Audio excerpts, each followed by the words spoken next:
Tell me when. Yeah. Now, There you are. greetings, everybody, from, Oh, Ory story. because I keep forgetting.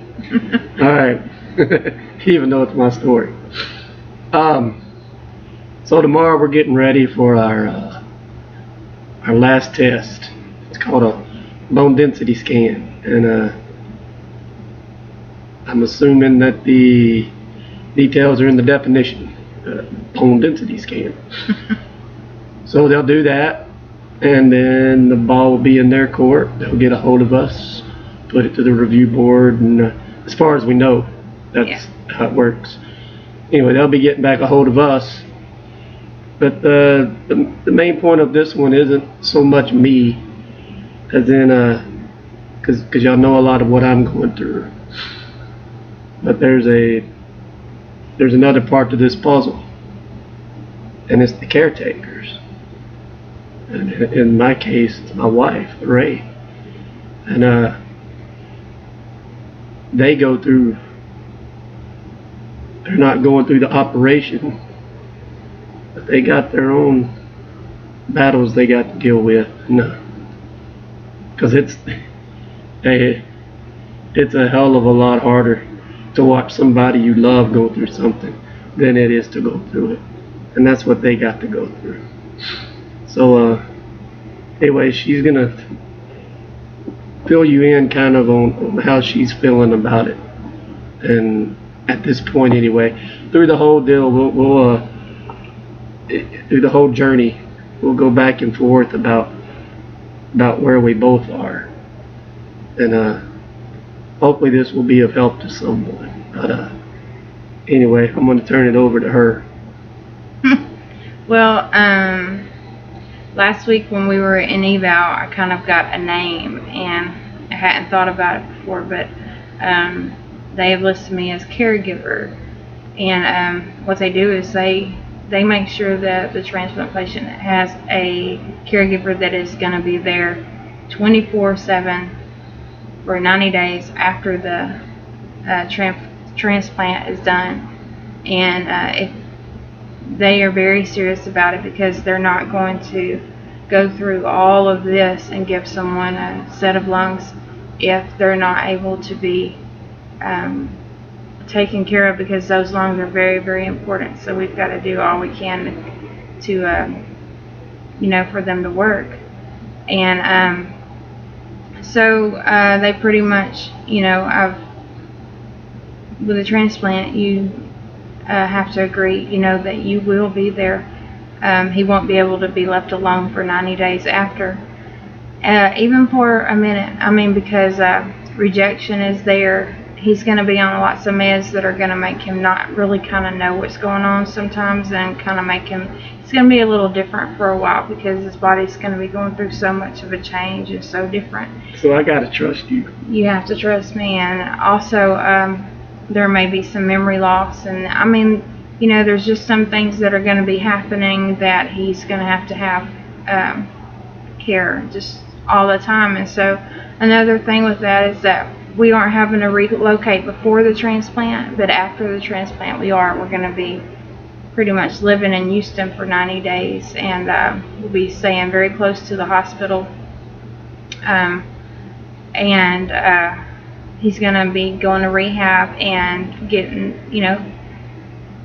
figuring out how to use his new lungs, because he hasn't had air in quite a while, and so he's going to have to figure out how to use them, and they're going to have to kind of show him some things on that. And so we're going to be at the hospital for a long time. Like, even when he gets out, we'll be right there, very close to the hospital. And so what I'm doing now is just kind of getting prepared and making sure that everybody knows what's going on. I'm not going to, when we get the call, we get the pager, we're going to be going, and we're not going to be home for 90 days at least. I mean, so I've got to prepare myself that I'm not going to see my house for 3 months, and if I see my kids, they're going to have to come see me. Probably won't see my little dogs unless somebody brings them to visit or something, but that's just things that, I mean, it's totally worth it. It's going to be awesome. It's going to be exciting. But it's still a thought because we don't know when the transplant will come. It may be a couple of days. It may be a couple of months.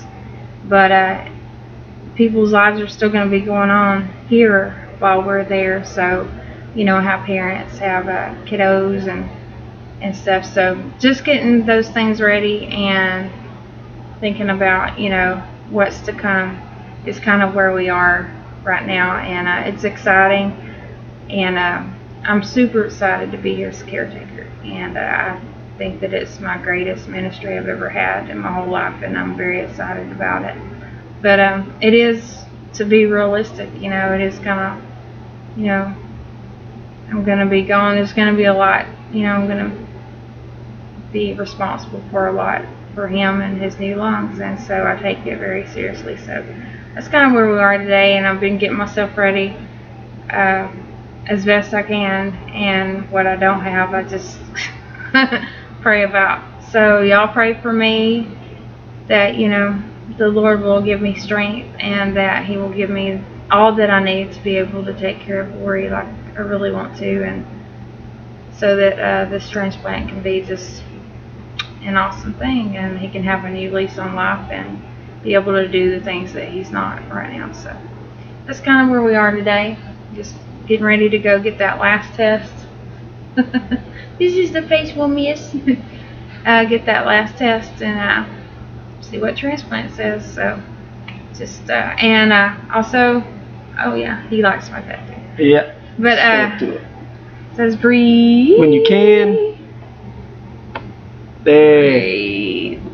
She got that, not just for me, but for cystic fibrosis in general. Mm-hmm. Man, is that love when a woman gets inked for you? Yeah, my first ever. I didn't think I would ever do that, but I did. I wouldn't do it.